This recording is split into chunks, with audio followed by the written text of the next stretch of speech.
வெற்றிவேல் முருகன் அரோகரம். துவாதசி பாருன்னு காத்தால எழுந்து மாமெல்லாம் சமைக்க ஆரம்பித்தாச்சு.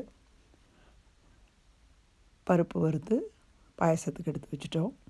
அரிசி பருப்பு வறுத்த பாயசத்துக்குள்ள பருப்பு எல்லாத்தையும் குக்கரில் செட் பண்ணியாச்சு. வாழைக்காய், கத்திரிக்காய் அவியல், நெல்லிக்காய் பச்சடி, கேபேஜ் கறி எல்லாத்தையும் கட் பண்ணி மழை எல்லா அடுப்புலையும் செய்ய ஆரம்பிச்சிட்டோம்.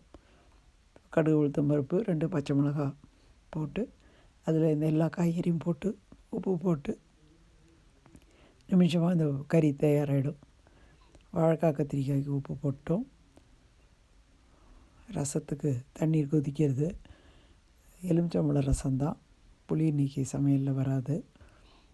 ஸோ மோர் குழம்புக்கு அரைச்சி அது ஒரு பக்கம் எல்லாம் அரைக்கிறதுக்கு எடுத்து வச்சுருக்கோம். ரசத்துக்கு எலுமிச்சம்பழம் பிழிஞ்சிட்டு அரைக்கிறதுக்கு எல்லாம் எடுத்து வச்சுருக்கிறதெல்லாம் பார்க்கலாம்.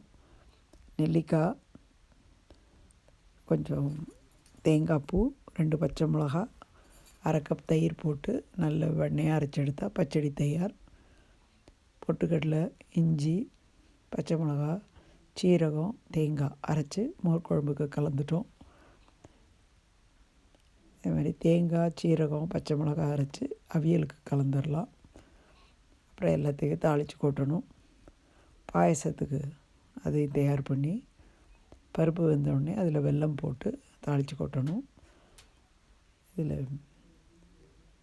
ஃப்ரெஷ் மாங்காய், அதில் உப்பு, மஞ்சப்பொடி, காரப்பொடி போட்டு அதில் சீசனிங் பண்ணி போட்டோன்னாக்க ஃப்ரெஷ் மாங்காய் ஊறுகாய் ரொம்ப டேஸ்டியாக நல்ல இந்த சமையலுக்கு மேட்சாக இருக்கும். அது தாளித்து கொட்டியாச்சு. முந்திரி, திராட்சையெல்லாம் வறுத்து பாயசத்தில் போட்டோம். இப்போ வடை தட்டியாச்சு. எல்லா சமையலும் ரெடி ஆகிடுத்து. சுவாமிக்கு நைவேத்தியம் பண்ணி கண்டருளை பண்ணிவிட்டு நம்ம எல்லோரும் இப்போ பாருங்க சமைச்சதெல்லாம் எடுத்து வச்சுட்டோம்.